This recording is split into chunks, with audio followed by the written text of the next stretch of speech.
What's up, guys? Welcome back to my channel. Gonna do the Wizards post-game review now.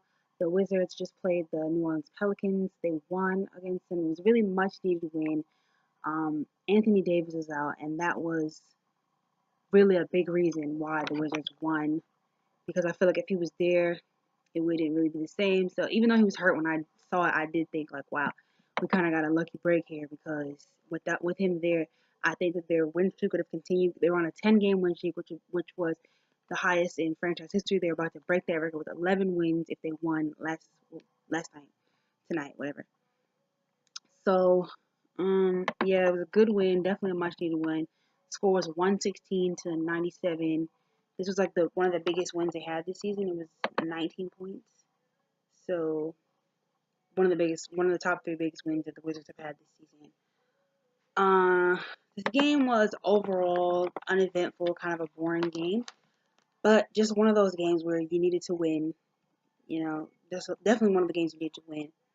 The Pelicans are number 4 in the West. I know a lot of people thought that was probably impossible with Boogie Cousins going down, but they're number 4 in the West right now as it stands. I think they might be number 5 now, but they were number 4 last night.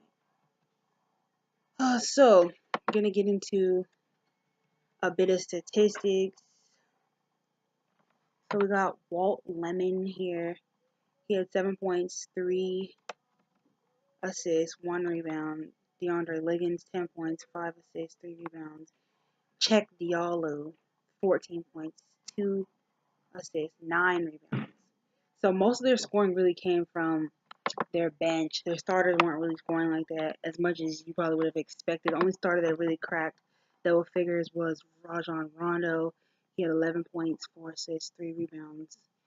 And for the bench, Ian Clark had 8 points, 4 assists, 3 rebounds.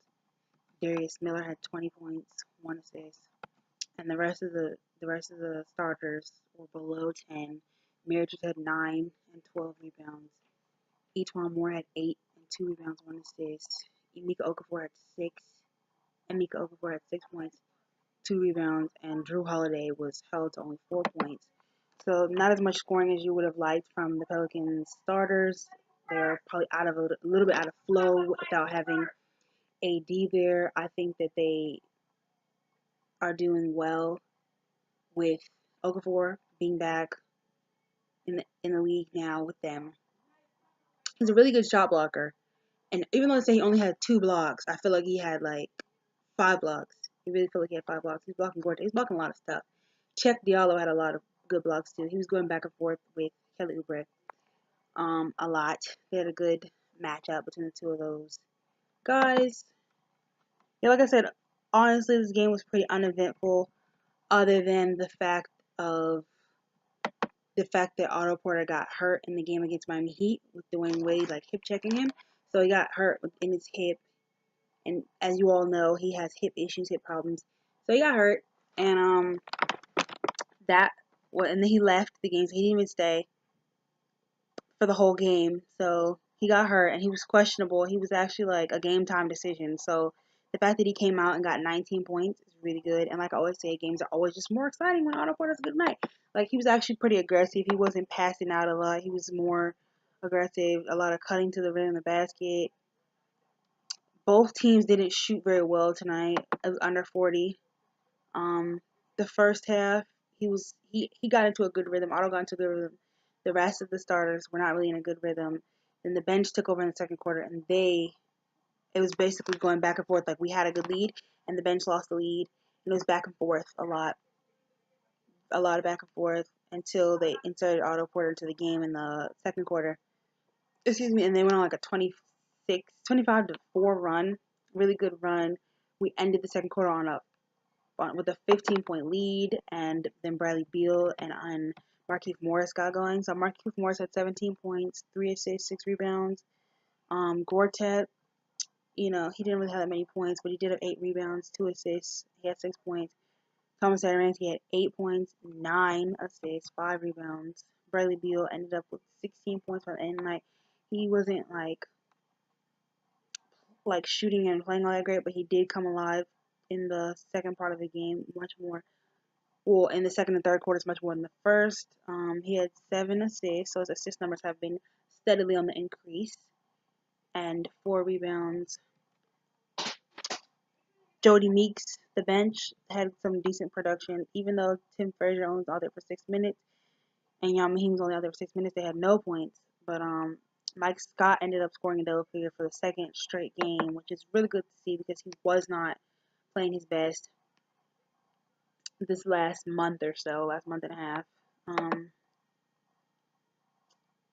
Kelly Oubre came home to New Orleans tonight and played for 33 minutes. He ended up scoring in double figures with 11 points, two assists and 6 rebounds, but he wasn't shooting that well. He got those 11 points on like 4 of 14 shooting, so he struggled a little bit from the field tonight. A pleasant, great surprise out there. Jason Smith came out. He had like cleaned up a missed shot and then end up with 2 threes back to back. So that was awesome to see Jason Smith come out, have playing time. Jason Smith, the former Pelican, come out and have playing time and do well, ending the night with 8 points and 1 rebound. Then we have the situation. Oh, like I already said, Otto Porter ended up with 19 points in a little less than 25 minutes of play, 1 assist and 7 rebounds. Had a great night, especially for somebody who was a game time decision. Kelly Oubre shot the very first three because both teams were like one. They were 1 of 17 to almost to the end of the first half of the game. So the whole first half, nobody was shooting threes. Shot the first three. So he ended up having a decent game. Played in front of his family. Ended up having a decent game at the end of the night, but struggled a lot from the field. And then we got one of our first looks at Ramon Sessions. He was able to make it to the free throw line, so that was good. He made 5 of 7 of his free throws. Shooting, made it 7 times.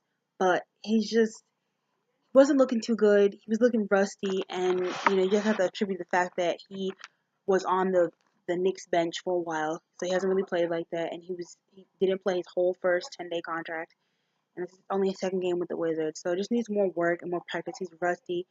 He didn't pass the ball very well at all. Had a lot of turnovers.